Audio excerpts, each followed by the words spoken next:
What's up, my friends? Today we're looking at the no comply impossible and how it's actually a trick that's way easier than it might look with these steps. Let's get into number one. So the thing that actually got me into this trick and actually trying it myself was just standing around, pissing about at the park, doing stuff like this. Just putting my foot on the tail and making the board rotate around my foot. Like if you watch my actual foot, keep your eye on that, you'll notice it goes towards the middle of the board and then the board is like rotating over it like this.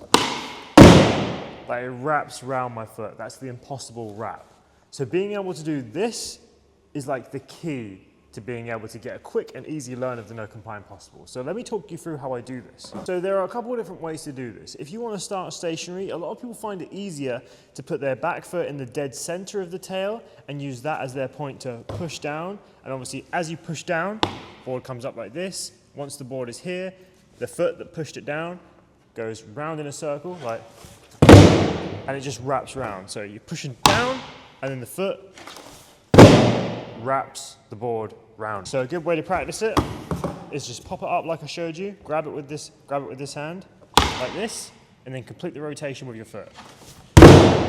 Great first way to start it, but we need to level that up still. So another common way to do the impossible scoop is to put your back foot slightly on the outer side of the tail. So instead of having it like more to the center, and bear in mind we're using the ball of our foot, we don't stand on the tail like this. A lot of new skaters do try and ride like this. We need to get out of that habit ASAP and have the ball of our foot as our main point of focus. But yeah, you can either do it in the middle like I just showed you, or on the slight outer side, which gives you a bit more of a horizontal scoop than a completely vertical one. Like,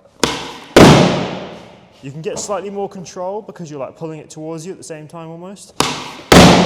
And it really, really comes around quick. So toe on the outer corner, and again, push down. And once the tail hits the ground, you do the circle scoop.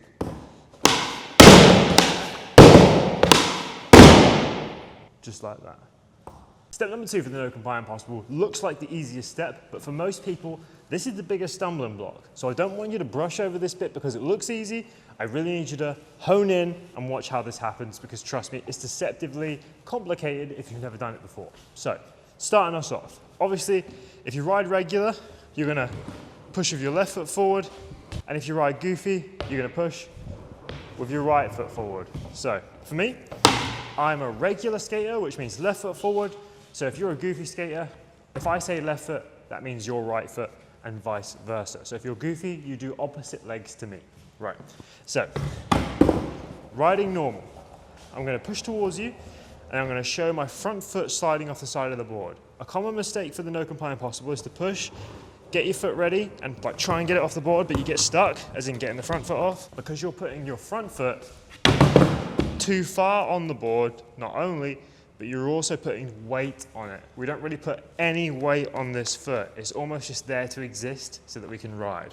Basically, we're gonna put that front foot, toes slightly more on the board with the heel hanging off, like this, just so we can easily step off.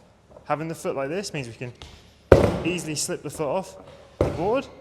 Instead of having it here, where slipping the foot off might be a little bit more difficult. So ride forward and practice stepping off. Just keep the back foot on the board slightly above the tail so we don't lift it up, and do that. Like I said, it looks way easier than it is in practice, especially if you're more beginner. So ride up, take that foot off and keep it there. Keep your back foot on the board. When we're doing the trick, we're gonna have our back foot obviously a bit further down. For this training bit, we're going to be putting our back foot here, just so that when we step off the board, we've still got a bit of balance. Because if we do it with the step off with the foot at the back, it will look like this, and it will be a failure. So, got my foot on the back, it will just come up automatically, right? So practice just riding forward and stepping off. And once you've done that, and it actually is as easy as it looks, then you're ready for the next one. Okay, now we know what the trick is, the parts that it requires, we just need to put them all together. Now, you've probably heard me say this before, but at first we're going to try and put them together slowly with a little bit of a time gap in between each step. And then as we get more consistent, as we get better at doing the individual moves, we're going to reduce that time gap in between to hopefully make the trick as fluid as possible within a few training sessions. So the first one would be just taking our foot off and then combining it with the last step before. And once we're here, just step on and ride forward. Honestly, if you can do this, there is no doubt in my mind that you can do the trick. So step off, scoop, step on, and continue riding forward. Now let's try and do it a little bit faster. So we're going to try and scoop almost straight away. Foot off, scoop, on, and riding forward again. See how quick that was? It almost looked like the fluidity of the trick. However, when we want to do it for real, I want you to practice that 100 times, land it perfectly so it's easy, and then when you're ready, we need to do it all at once. So when you're doing it properly, we don't take the foot off and then wait. We have to hop at the same time we take the foot off. So let me come towards you. So we're aiming to slide the foot off at the same time we do the pop. Practice it like that without fully jumping back on, because the timing of slipping the foot off and scooping the board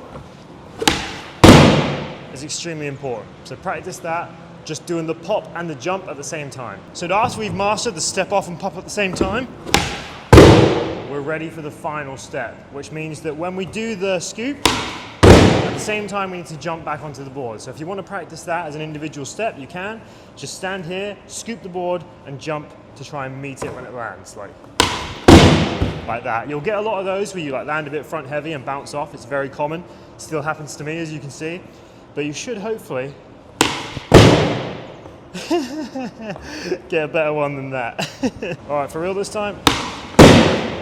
All right, well, when you do it stationary, you most commonly land very nose heavy, right? But as we're moving forward, the momentum stops that from happening as much.